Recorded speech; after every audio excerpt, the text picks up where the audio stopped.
Hey guys, my name is Bui. And I'm Sthefon. We're from Electrum Labs, and on Tuesday we submitted 12 Days to Spring for the 2020 Unreal Spring Jam. And in this video, we're going to go over our design decisions and development process.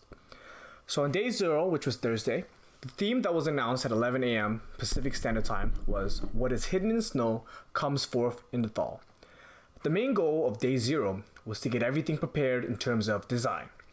This mainly meant completing the game design document. First though, we needed to know what we wanted to make. We narrowed it down to a first-person game with an aspect of survival. The way we wanted to play the game was we wanted to have a spring yield some sort of reward from the harsh winter. So at first we planned to have a spring phase and a winter phase, where the player fends off enemies in the winter and gets a particular resource from the spring. But then we decided to change this and go towards the day and night cycle. We still wanted to illustrate the harshness of the winter, so it was clear that the environment itself would be a danger to the player. So to show this, during the night, if the player strays too far from their spawn, they would get colder over time. We also wanted to materialize the winter into a physical, tangible enemy, so we made the frost zombies as the active threat towards the player. We asked ourselves then, what is going to be important to the player? We ended up keeping things very simple and chose to focus on temperature and trees. We wanted trees to be a finite resource because they were so important. And after we made these decisions, we were able to write the design document. We broke up things into player design, object design, AI design, and level designs. And we made requirements based off of that. And at this point, we still needed to address our end game. Having the game go on forever may have seemed attractive, but it didn't serve our theme well. So I came up with the idea of a flower that comes up as a cure to the zombies.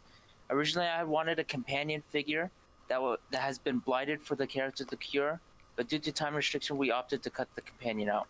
We wanted the flower to only bloom in the spring to tie the game together with the theme. The rest of the night, we set up our source control through GitHub and did the preliminary work. I started working on the basic player design, such as movement and interaction. Randy started working on the basic AI design. Sthefon started to work on the blockout of the map. And On started working on the motifs for the sound design. So on the first day, Friday, the big things that I had to handle were the crafting system, the tree interaction, and the day-night cycles. The way that I handled the tree interaction was to pick a random direction based on the yaw of the origin and create a vector with a variable length from there. And then we would zero out the z value and then have the game spawn a tree there. And then we repeated that 300 times or so. Randy's main job was to handle player functions and animations and to continue his work on the AI. And for myself, I was working on snow material displacement for all the meshes that we're placing in. And so since I knew that we were using the Quixel materials and surfaces, I was working with the instances and how I could implement it together so that way we can make it an easier transition. And also I had created meshes and started finishing out the blockout for the cabin. And on day 2 for Saturday, Randy had finished all the animations and put in proxy meshes for the axe, torch, and bow. He also finalized all the animations. I had expanded on the day and night system to start covering multiple days and nights, and I combined Randy's player functions with the trees, so now the player was able to chop down trees by hitting them. I had also set it up where the zombies were now able to take damage from the torch when you swing at them. And for myself, at this point, I've imported the blockout. I've finished with tree bases, arrows, and also the barricades. And we did run into a hiccup on this day with source control that costed us a good chunk of our time.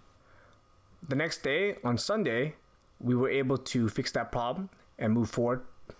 And I ended up working on all the menus, the HUD, and the variable generation of the tree meshes. So meaning Sthefon had imported several tree meshes, and now instead of generating one tree mesh, we would have a variety of tree meshes. Exactly. So it was during that same day I was finishing up those trees. I was also starting to make the torch particle emissions for that, and I also started to draw the timer for the HUD.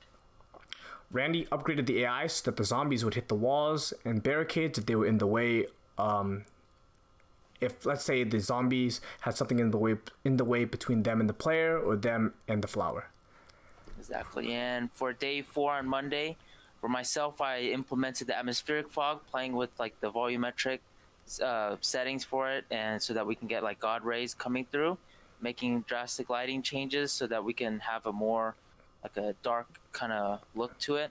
And also, I've started to work on the blizzard particles, so getting like the snow to just work around the character, things like that. For Randy, he fixed some bugs with the AI, specifically the AI, while in its dying animation, would try to hit the player again if they were in range.